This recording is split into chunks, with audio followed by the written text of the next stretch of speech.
Hello दोस्तों, कैसे आप सब लोग। Welcome back to my new video. और आप देखने वाले हैं हम मार्किंग टूल के जो सबसे मोस्ट इम्पोर्टेंट क्वेश्चन हैं उनको देखने वाले हैं। Top 35 MCQ question. तो ये आपको कहीं पर भी नहीं मिलेंगे, निमी की पीडीएफ में भी नहीं मिलेंगे। उन क्वेश्चन को बार बार पूछा जा रहा है। तो चलिए आज की वीडियो शुरू कर लेते हैं। और अगर आपको वीडियो अच्छी लगे तो like, comment and share, subscribe कर देना। और आपकी पीडीएफ चाहिए इसकी तो आप हमारे टेलीग्राम चैनल को फॉलो कर सकते हो। तो चलिए आज की वीडियो शुरू करते हैं। और आज का प्रश्न है हमारा तो चलिए आज का हमारा पहला प्रश्न है, स्टील रूल किस धातु की बना होता है। स्टील रूल किस धातु का बना होता है। Mild steel, carbon, cast iron, stainless steel या हाई कार्बन स्टील। तो correct answer option number C, stainless steel. Correct answer option number सी।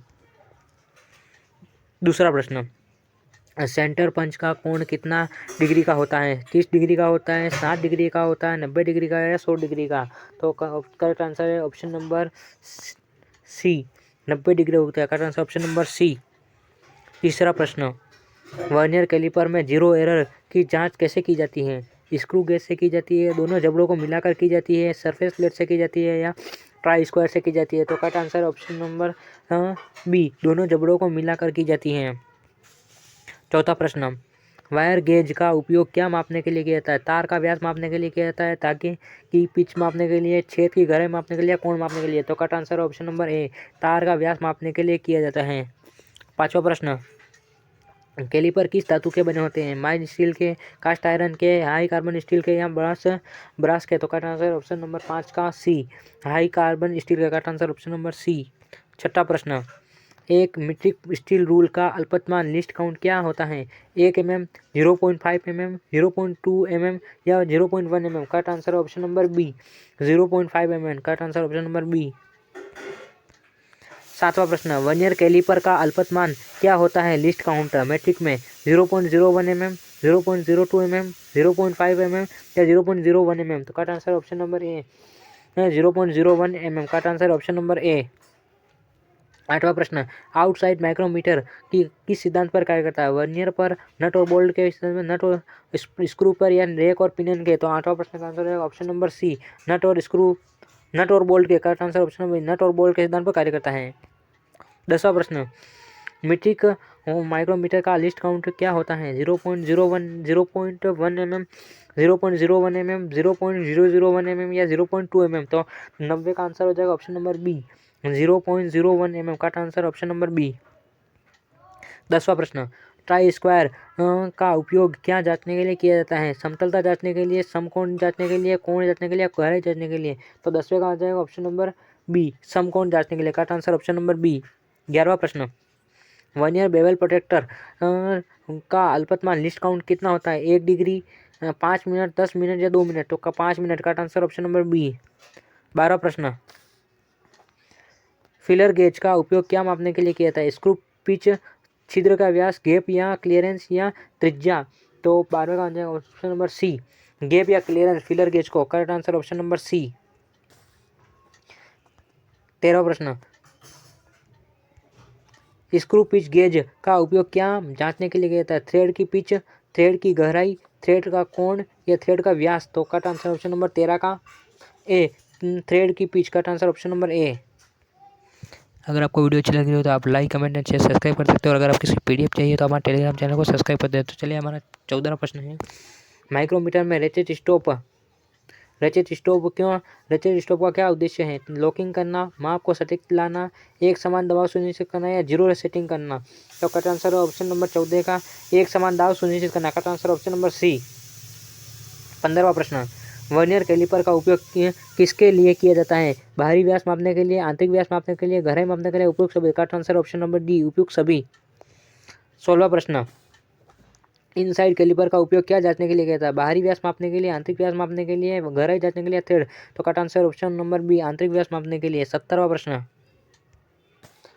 प्रश्न, डेप्थ माइक्रोमीटर का उपयोग क्या मापने के लिए किया जाता है। छिद्र की गहराई, स्लॉट की चौड़ाई, बाहरी व्यास या कोण। तो छिद्र की गहराई। करेक्ट आंसर ऑप्शन नंबर ए, क्या मापने के लिए किया जाता है। 18वां प्रश्न,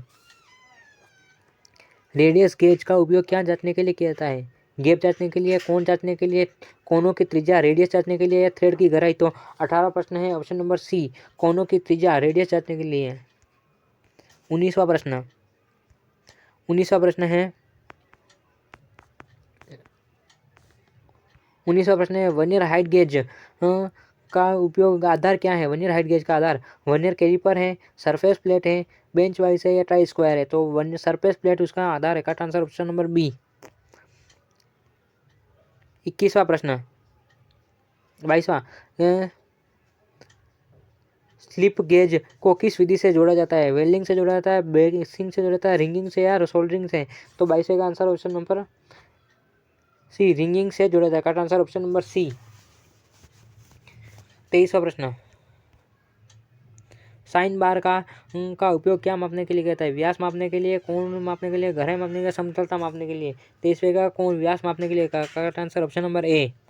24वां प्रश्न डायल टेस्ट इंडिकेटर का उपयोग क्या जांचने के लिए किया जाता है। गोलाकारता, कोण मापने के लिए, पिच नापने के लिए, लंबाई। तो correct answer option number A, गोलाकारता, centre. Correct answer option number ए।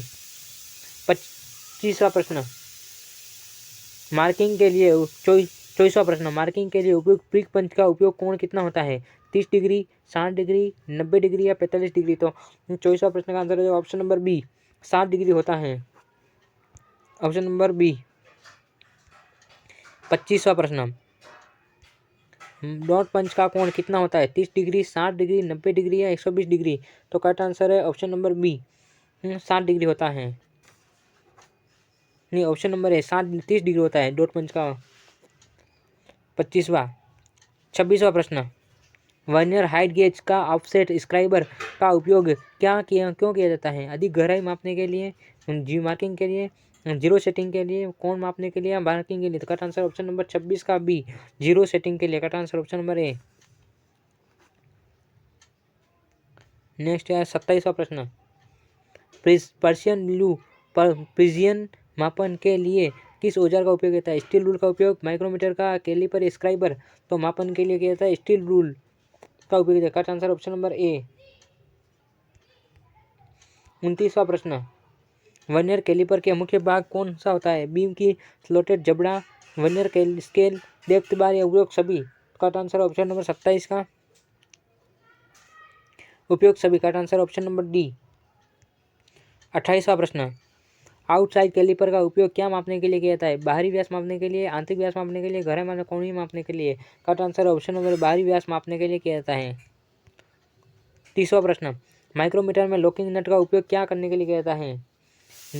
माप को लॉक करना, माप को बढ़ाना, माप को कम करना या जीरो एरर ठीक करने के लिए। ऑप्शन नंबर ए, माप को लॉक करना। वर्नियर कैलिपर में डेप्थ बार कहाँ जुड़ी होती है। फील्ड जबड़े से, स्लाइडिंग जबड़े से, बीम से या लॉकिंग स्क्रू से। तो correct answer option number C, beam से। Correct answer option number C. Next है 33वां प्रश्न वर्नियर कैलिपर की मुख्य स्केल मेन स्केल किस पर बनी होती है। स्लाइडिंग जबड़ों पर, वर्नियर जबड़ों पर, बीम पर, लॉकिंग नट पर। तो 33 का ऑप्शन नंबर बी, वर्नियर जबड़ों पर। Correct answer option number B. Last 34वां प्रश्न है माइक्रोमीटर थिम्बल पर कुल कितने डिवीजन होते हैं। 25, 50, 100 या 10। Correct answer option number B, 50। Last 35वां प्रश्न है वर्नियर बेवल प्रोटेक्टर का उपयोग क्या मापने के लिए किया जाता है। कोणीय माप, रेखीय माप, व्यास या गहराई। तो करना था रेखीय माप। का आंसर ऑप्शन नंबर बी। तो ये थे आज के हमारे टॉप 35 MCQ क्वेश्चन। अगर वीडियो अच्छी लगी हो तो like, comment and share, subscribe कर देना। तब तक के लिए जय हिंद भारत। और हमारे टेलीग्राम चैनल को सब्सक्राइब कर दीजिए ताकि आपको इसकी PDF मिल जाए।